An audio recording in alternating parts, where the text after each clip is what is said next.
शुभ सकाळ सर्वांना. नमस्कार. सरस्वती ब्लॉगमध्ये पुन्हा एकदा तुमचं अगदी मनापासून स्वागत आहे. आजचा दिवस तुम्हाला खूप छान आनंदाचा, आरोग्याचा जावो हीच देवाजवळ प्रार्थना. तर आज सकाळी सर्व माझं आवरून झालं आहे. तर थोडेसे भाज्या वगैरे आणायला जायचं आहे आज. उन्हाळ्यात भाज्या तर महाग असतातच, पण फार कमीही भाज्या येतात. शिवाय थोड्याफार अशा सुरकटलेल्या सुद्धा. तर इकडे मी बाल्कनीत ना थोडीसं या कुंडीमध्येच कोथिंबीर लावलेली होती आणि त्यात मिरचीचं बी होतं, तर तेही आलं होतं. कोथिंबीर अशी दाट आली होती मस्त, पण कबुतरांनी, चिमणींनी वरच्यावरती उपटून खाऊन घेतली. तर म्हणजे झाडंही सुकूनच जातात. आम्ही गावी गेलो होतो, तर तुळसही पहा अगदी सुकली आहे. उन्हाळ्यात भाज्याही कमी येतात, महागड्याही असतात आणि जवळ भाज्या घ्यायच्या म्हटलं तर 2-3 दिवसाच्या भाज्या असतात. तर म्हटलं आज मार्केटवरून ताज्या, हिरव्यागार मस्त आणि आपल्याला पाहिजे त्या हव्या त्या भाज्याही मिळतात म्हटलं. म्हणून मग आज सकाळी सर्व आवरून मार्केटमध्ये आली भाजी आणायला. आमच्याकडे आधी मंगळवारचा बाजार भरायचा, पण आता काही कारणास्तव बंद झाला. मग इथे मार्केटमध्येच यावं लागतं. मार्केटमध्ये थोड्याफार स्वस्त आणि पाहिजे त्या भाज्याही मिळतात. तर हे पहा, इथे गवार आहे, चांगली हिरवीगार गावरान गवार आहे. तरी त्या ताई सांगतायत की ₹20 पाव आहे. मग गवारही घेतली आणि भाजीपालाही पहा, मेथीची भाजी, पालक भाजी, टोमॅटो वगैरे सगळं सगळं ताजं फ्रेश आहे. जास्त स्वस्त तर नाही, पण पाहिजे त्या भाज्याही मिळतात आणि हिरव्यागार अशा ताज्याही असतात. म्हणून आज वेळ काढून म्हटलं भाजीपाला घेऊन या. तर वांगीही पाहू शकता, अगदी गर्र आहे, मोठा गंजच आहे, पण तरीसुद्धा काटेरी मस्त नाजूक अशी वांगी आहेत. आधी मंगळवारचा बाजार भरत होता, तर काही एवढा आम्हाला ताण नव्हता. पण आता काही कारणामुळे भाजीपाल्याचा बाजार तिथे बंद केला. मुलं क्रिकेट खेळतात, तर भाजीपाल्याचा कचरा तिथेच राहू द्यायची ते लोकं. मग त्यामुळे बंदच करून टाकला. तर आता घरी आली. खूप ऊन पण होतं आमच्या इकडे आणि डोळेही असे टिपत होते उन्हाने. तहानही लागली होती. मग घरी आल्यावर आधी पाणी पिऊन घेतलं. तर असा पेन वगैरे असते, तर मी वॉलेटमध्ये ठेवतच असते. म्हणजे मला लागतोच. ऐनवेळेस जर पेन लागला तर मग तो पेनाची शाई पॉकेटला लागते म्हणून एका पिशवीमध्ये तो पेन ठेवून दिला आहे. बऱ्याच दिवसापासून पिशवीतच आहे. तर एक अशी छोटी पिशवी घेऊन गेली होती टोमॅटोसाठी. आता प्लास्टिकच्या पिशव्या बंद झाल्यात म्हणून ही पिशवी नेली होती मी. तरी आता चिकू घेऊन आली. चिकू म्हटलं दाबल्या जातील दुसऱ्या भाज्यांमध्ये, म्हणून त्या पिशवीत चिकू टाकले टोमॅटोऐवजी आणि भाजीपाल्याच्या पिशवीतच टोमॅटो वगैरे सगळं ठेवून घेतलं. तर हे पहा, किती हिरवीगार अशी मस्त मेथीची भाजी आहे. 2 जुड्या आणल्यात मी आणि खूप मस्त आठवडाभरचा भाजीपाला घेऊन आली. एक 5-6 दिवसाचा, म्हणजे 5 ते 6 दिवस आरामात जाईल. 2-2 भाज्या म्हटलं तरी एक 3-4 दिवस मला एवढ्या भाज्या आरामात जातात. हे पहा, वांगी मस्त छोटीशी नाजूक काटेरी अशी वांगी आहेत. सर्व भाजीपाला एका ह्याच्यात आधी निवडून घेते मी आणि त्यानंतर मग फ्रीजमध्ये ठेवते. प्लॅस्टिकच्या पिशव्या होत्या, तर प्रत्येक भाजीला एक एक पिशवी असायची. जेणेकरून प्लॅस्टिक बंद झालं, ते बरंच झालं. थोडासा मिक्स भाजीपाला होतो, पण सर्व असा वेगवेगळा करून मग ठेवला फ्रीजमध्ये की जसंच तसं राहतो. तर हे पहा, इथे मी गावरान मिरची आणली. 2 प्रकारच्या मिरच्या आणल्या. ही गावरान मिरची कमी तिखट असते, पण स्वाद असते. आणि त्यानंतर आपली नेहमीची थोडीशी तिखट हिरवी मिरची, अशा 2 प्रकारच्या मिरच्या घेऊन आली. अर्धा पाव मी ती गावरान मिरची आणली आणि 1 पाव किलो एवढी तिखट मिरची. त्यानंतर गवार. तर हे पहा, मी गवार ना अशी डब्यात ठेवते, स्टीलच्या डब्यात. स्टीलच्या किंवा काचेच्या डब्यात ठेवते. जशीच्या तशी गवार राहते. म्हणजे जर आपण आधीच अशी गवार तोडून ठेवली, तर गवार ना म्हणजे अशी थोडी काळी पडते, फ्रीजमध्ये जरी असली तरी. आणि खायलासुद्धा म्हणजे बनवल्यावरसुद्धा एवढी पाहिजे तशी गवार लागत नाही. जेव्हा आयत्या वेळेस अशी गवार तोडून घ्यायची. हे पहा, आणि जर आपण अशीच गवार ठेवली एखाद्या पिशवीमध्ये किंवा फ्रीजमध्ये, तरीही तिचं जे वातट होते गवार आणि नाकं असं हे पहा, असं निघत नाही. तर आता ही गवार अशी वाकली, तर अशीच ताजी आणि फ्रेशच गवार राहील. तुम्ही 2-3 दिवसांनी जरी डब्यातून काढली, तरीसुद्धा एवढीच तुम्हाला हिरवीगार, ताजी, फ्रेश अशी दिसेल. आणि तेवढंच तिचं नाकही, म्हणजे जो देठाकडचा भाग आहे, तोही पटकन तुटला जातो. शिराही पटापट निघतात. गावरान गवार आहे, थोड्या शिरा असतात, तर पटापट निघतात. किंवा कुठलीही गवार घ्या, अशी डब्यात ठेवली ना, तर आयत्या वेळीच तिचं नाकं तोडायचं, म्हणजे साफ करून घ्यायची. त्यानंतर मी ते फणस आणले होते, बऱ्याचशा भाज्या आणल्यात. तर फणस मी आणल्याबरोबरच फ्रीजमध्ये ठेवलं होतं, कारण तिथूनच पीस करून आणले होते. चांगलं साफ आणि चिरून घेतलं होतं, म्हणून फ्रीजमध्ये ठेवून दिलं होतं. काळं पडतं म्हणून. आता आज मला फणसाचीच भाजी आधी बनवायची आहे. सर्व भाज्या मी साफ करून मिठाच्या पाण्यातून धुवून फ्रीजमध्ये ठेवून दिल्यात. मी आधी एक व्हिडिओ टाकला आहे भाज्या कशा साठवायच्या म्हणून. तर आता फणस मी थोडंसं मोठं कट झालं आहे म्हणून थोडंसं अजून लहान तुकड्यांमध्ये करून घेते. हाताला तेल लावून घेतलं, सुरीलाही थोडं तेल लावलं आणि 2-2 तुकडे याचे करून घेते. हे पहा, थोडे जास्तच मोठे होते म्हणून मी हे पीस थोडेसे लहान करून घेते. कोवळं फणस असलं तर अजूनच चांगलं. थोडंसं मध्यम ते मोठं होतं हे फणस. तुम्ही बी काढत असाल तर काढून घेऊ शकतात. तर इथे एवढं काही बी नाही आहे, पण आहे थोडंफार आहे. तर हे पहा, असं 2 तुकड्यांमध्ये मी सर्व फणस करून घेतलं. थोडंसं हाताला तेल लावायचं, सुरीला तेल लावायचं, म्हणजे अजिबात मग हातालाही चिकटत नाही. तर अजूनसुद्धा फणस पांढराच आहे.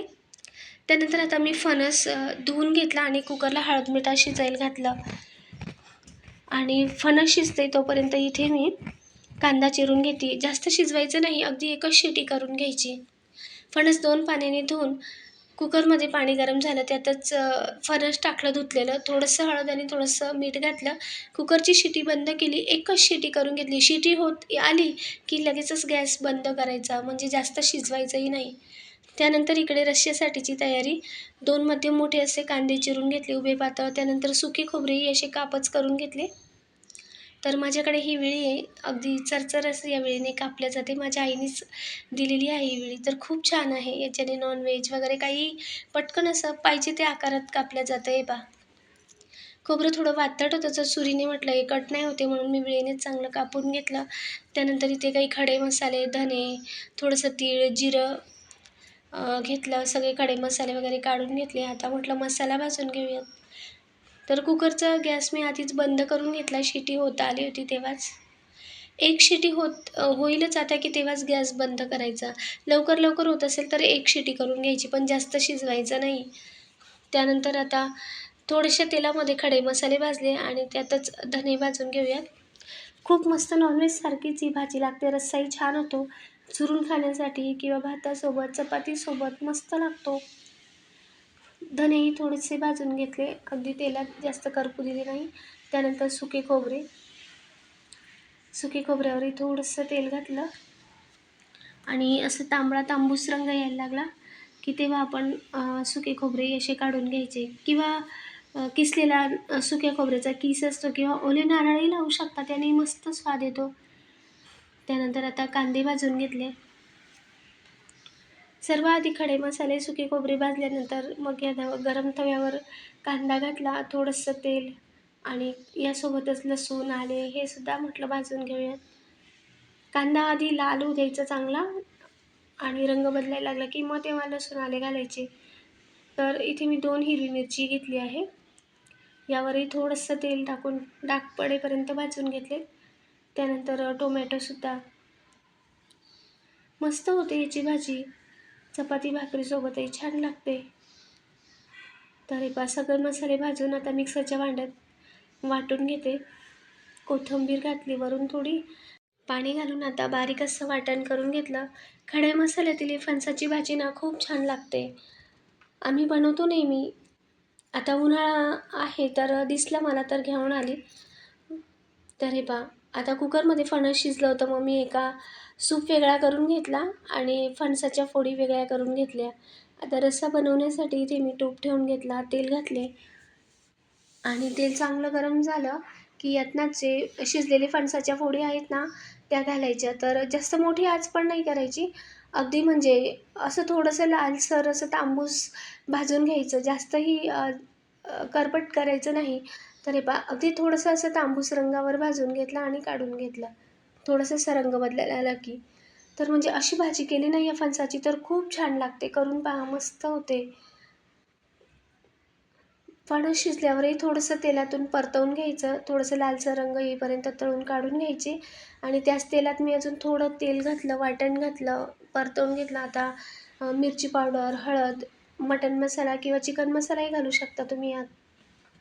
हे पहा, चांगलं तेल सुटेपर्यंत परतवून घ्यायचं. असं कडेने तेल सुटायला लागलं की तोपर्यंत चांगलं परतवायचं आणि जो आता फणसाचा सूप होता ना तो घातला. पुन्हा एकदा चांगलं मिक्स करून घेऊयात आणि मसाले मग चांगले शिजवून घ्यायचे. यावर झाकण ठेवायचे आणि तवंग येईपर्यंत मसाले शिजवून मग आपल्याला जेवढा रस्सा हवा तेवढं वाढवून घ्यायचं.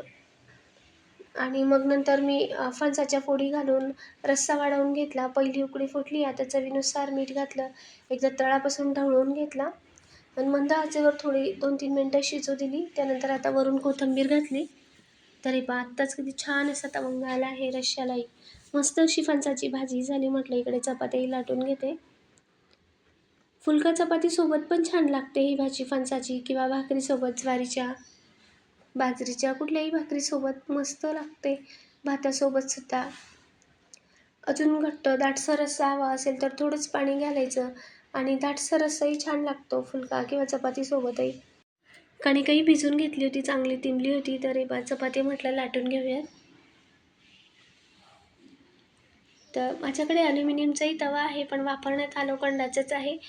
तर मग यावरच करून घेतली. मसालेही भाजले होते, तेलाचाही तवा होता, मग यावरच म्हटलं चपात्याही बनवून घेते. तर हे पहा राशनचे गहू आहेत तरीसुद्धा मस्त टम्म चपात्या फुगत आहेत. राशनच्या गव्हात ना थोडे दुसरे चांगले गहू मिक्स करायचे, मस्त चपात्या होतात, टम्म फुगतात. हे पहा घडीची चपाती आहे तरीसुद्धा एकनिक पदर असा मोकळा होतो या चपातीचा. तर आधी मी भाजीपाला कसा साठवायचा याचाही ब्लॉग टाकला आहे, नक्की बघा या चॅनलवर. तर कुकरमध्ये फणस शिजवून घेतला होता. तर तीच कुकर धुवून त्यात भातही घातला, चपाती भाजी रेडी. आजचा अगदी छोटासा व्लॉग होता. आवडला तर लाईक करा, शेअर करा, सबस्क्राईबही करा. छोटासा व्लॉग आहे, कसा वाटला कमेंटद्वारेही सांगा. पुढच्या व्लॉगसोबत पुन्हा भेटूया. तोपर्यंत बाय बाय.